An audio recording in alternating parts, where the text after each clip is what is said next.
ఎవరు ఎవరు రాక్షసులా ప్రవర్తించింది? నువ్వా నేనా?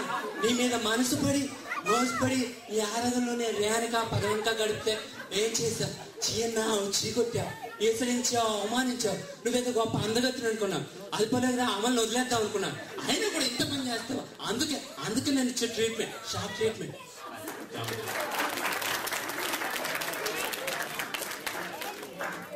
ఇదే డైలాగ్ ని ఇంకొకరికి చూద్దాం. రావు గోపాలరావు గారు.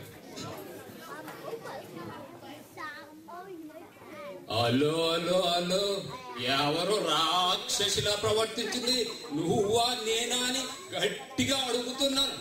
అసలు ఎవరని అడుగుతున్నాను నేను. గట్టిగా మాట్లాడామనుకో డొక్కలో తన్ని డిక్కీలో దొంగ పెడతాను. అది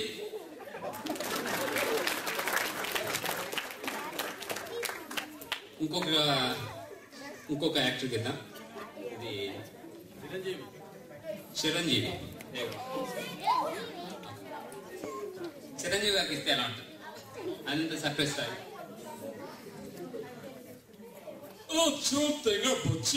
పచ్చి పిచ్చిగా మాట్లాడానుకో కొబ్బసాలు కదిలిపోతాయి. మనం అసలు ఈ వేది కొండానే ఈ స్టేట్ రావడానికి కాబోయే సీఎం ని మనతో పెట్టుకున్నానుకో చేతులు చాలా రఫ్ గా ఉన్నాయని రఫ్ ఆడించేస్తాం.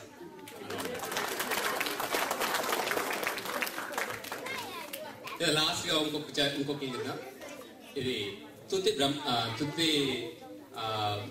క్యారెక్టర్ ఉంది కదా, దేవిఎస్. ఆయన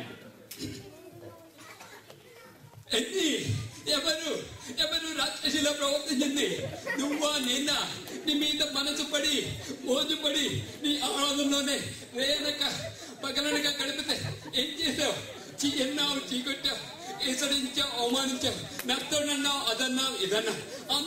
అందుకే నేను ఇచ్చే ట్రీట్మెంట్, షార్ట్ ట్రీట్మెంట్. తుత్తి.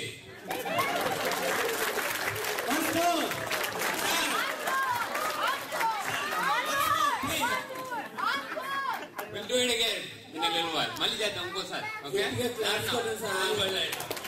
ఇప్పుడు మన ముందు రాబోతున్నారు Bhulakshmi.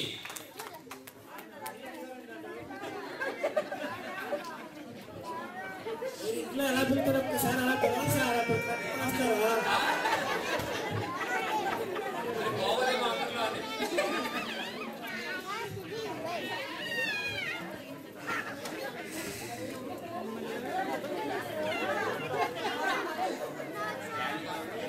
Guys, you are disturbing me.